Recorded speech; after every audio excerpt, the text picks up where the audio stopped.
So welcome to our session on Job, and we're going to start screen sharing now. Here we are. Where is God? We're looking for faith in the midst of suffering. We are on a 6-week Bible study in the book of Job. We're on session 2 with friends like these. Who needs enemies? Right. Okay, that's what we're talking about. Okay, so we're looking from chapter 3 onwards. So this should be the structure. So here we are. This is the structure of the 6 weeks, and week 2 is suffering a result of sin, or my subtitle, with friends like these, who needs enemies. The discussion between Job and his friends. Here we are. This is the picture that we're using. Here is Job, and we're going to go straight. Oh, we'll come back to that in a second. So last session we saw that Job had everything stripped away. He was a man who worshipped God and made all the right sacrifices. He lived in a good way, and his relationship with God was good. That's the key thing. He's all about Job and his knowledge of God. That's the thing that unites the whole book. That's the most important thing. But after Satan asked the question, does Job worship God for nothing because God had blessed him? A challenge was laid down, and his possessions were stolen, and his children died in a tragic accident. And he said those classic lines, naked I came from my mother's womb, and naked I shall depart. The Lord gave, and the Lord has taken away. May the name of the Lord be praised. So as he continued to worship God right, Satan asked to take Job's body, and he was covered head to toe in sores, sat in the dirt, scraping his boils with a piece of broken pot. And his wife suggested that he curse God and die, but Job refused and said, shall we accept good from God and not trouble? This is all just a recap from last week. So the main point of these verses is that the question being asked in the book of Job is not about why does God allow suffering. That's not what the book's about. Instead, what it should be, what is the state of Job's relationship with God in the midst of suffering? That can be framed more specifically in today's study. We've heard that sick people are sinners. Is it possible to be sick and godly? Okay, so Job has his 3 friends. Here they are. And in today's study, Job's 3 friends come to visit: Eliphaz the Temanite, Bildad the Shuhite, and Zophar the Naamathite. We don't know much about these. They're tribes from the Arabian Peninsula, so like Saudi Arabia, Jordan kind of areas today. So they're basically tribes people who lived around where Job lived. Okay. These friends just sit with Job for 7 days, saying nothing because they can see his great suffering. And then begins a discussion between Job and his friends in chapters 3 to 27. That's what we're focusing on today. So the conversation goes something like this. Are you ready? Are my readers all ready? Yes.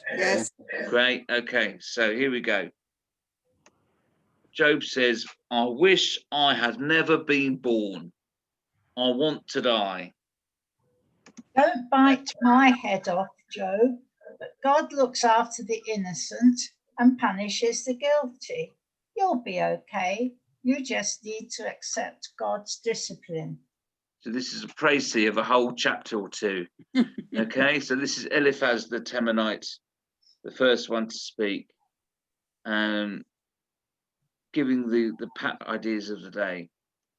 Okay, Job then responds, I wish God would just finish the job and kill me. I feel like I've got a target on my back, and you, friends, are supposed to support me, not criticize me. And then the next one, Bildad says, God does not act unjustly. Your kids must have sinned, so that's why they died. You've got a second chance. Come on, Job, come back from sinning and it'll be okay. So, that's a great message, isn't it? All your kids have died, and they said, well, they must have been sinners then, mustn't they? And that's not, the most pastoral kind of response, is it?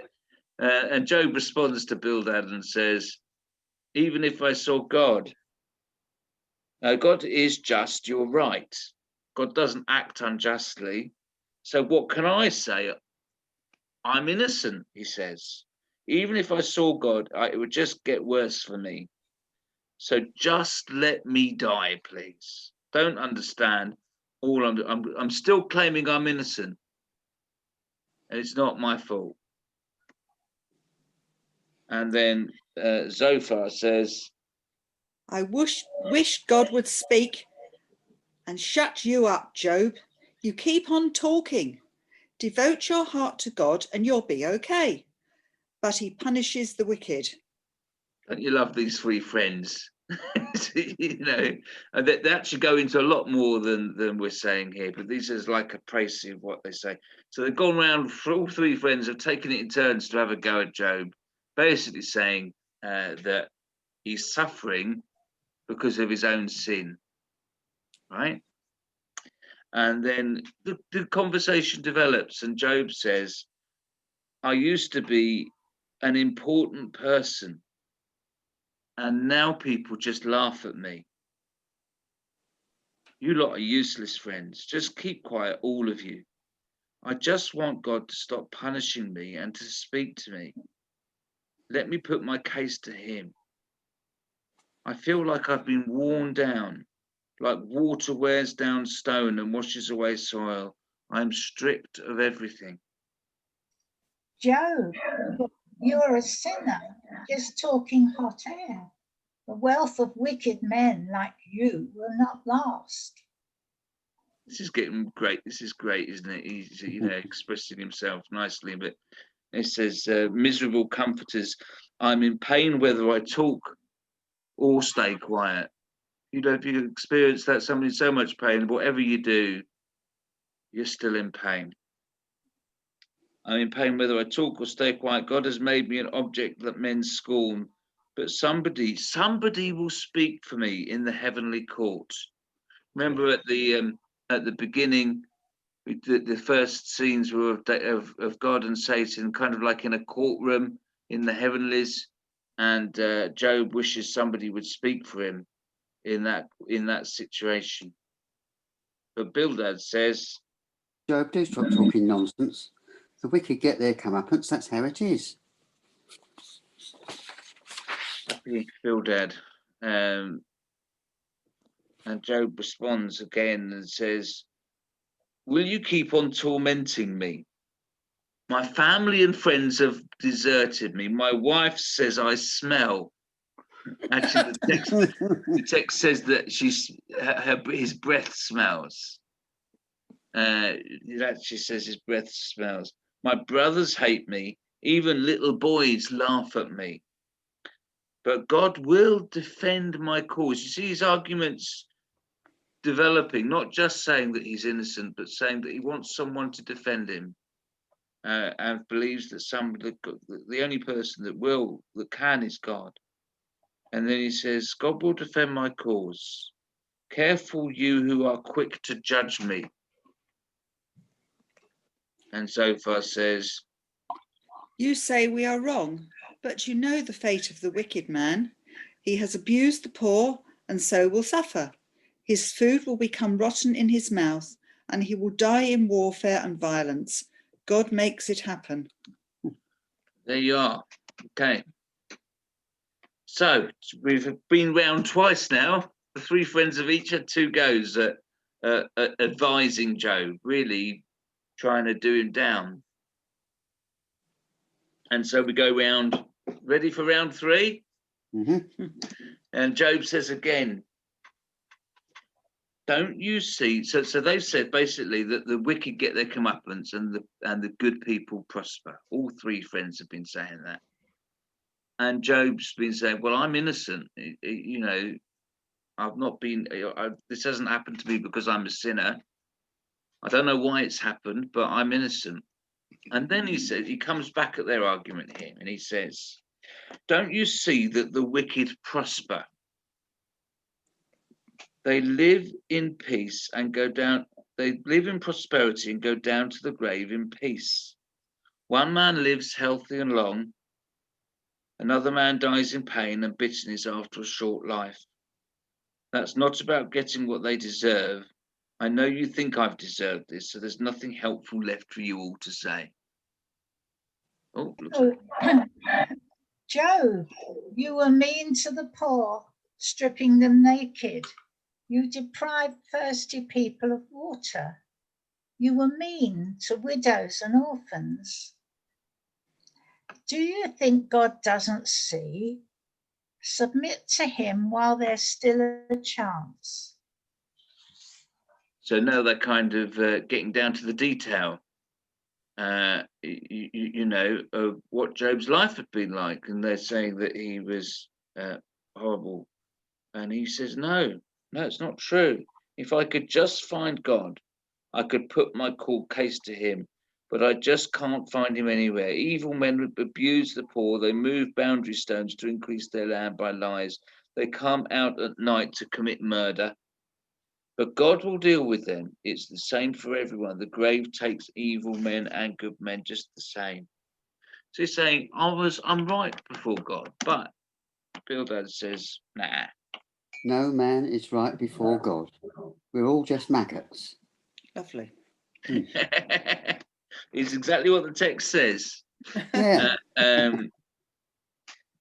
God is powerful, Job says. He creates the sea creatures and so much more. Now that's foreshadowing what God is going to say about his creative power. Until the day I die, he says, I will not utter falsehood. I will not say you are in the right about me. I maintain my integrity.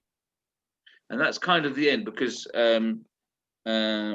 Zophar doesn't get a third chance to say anything, I'm afraid. There's a poem that we're going to look at next week, which we're going to spend a whole session on just one chapter, because it's right in the middle of the book of Job, and that's the most important place when you come to Hebrew scriptures, Hebrew thought. It's not at the end. The denouement is kind of in the middle, and we're going to spend a whole session on that. So, but then after that, he carries on and he says, I used to sit at the city gate making wise judgments. I rescued the poor and needy. I raised the spirits of widows. I looked after the orphan. I looked after foreigners, he says. Men listened intently to my words of wisdom, but now men mock me, even beggars and wastrels. I made an agreement with my eyes not to even look at a woman lustfully. If I've strayed to pursue other women, if I've denied justice or help to the poor, if I've put my trust in money, if I've rejoiced at another's misfortune, even if I treated the land badly, then I could understand all this punishment. Please, God, hear my call. So at the end, God says that Job is right and the friends are wrong in Job chapter 42. Okay? Can't see anyone. You all still there? Yep. Yes, we're here. Great. Okay, great. So Job says there's some important principles from the book of Job. It says some of the things from this conversation that you can learn. It says that firstly, the sun shines on the righteous and the unrighteous equally. That's something that Jesus says in Matthew chapter 5. And it's reflecting what Job is saying is the state of things, that both you can't judge good or bad cannot be shown by how much you are blessed materially.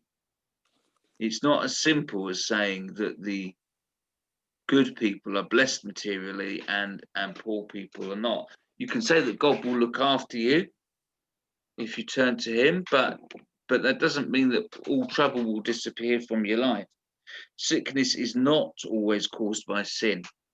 Can it be sometimes? Well, yes, it can. Sickness well, unforgiveness can have an impact on the body.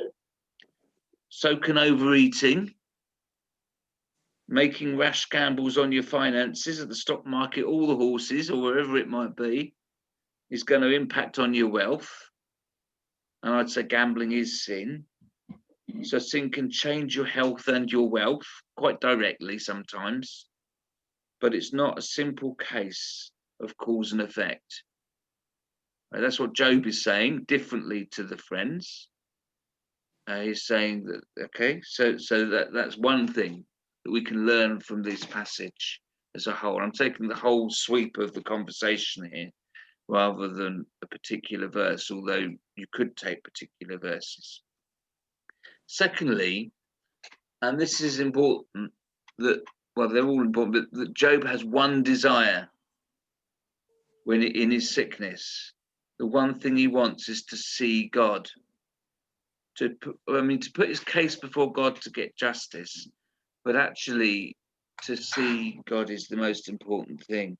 His concern remains his relationship with God, and when all is stripped away, sometimes God is all you have left. I can remember feeling that myself when I was very ill, that God was all I had left. He was all there was.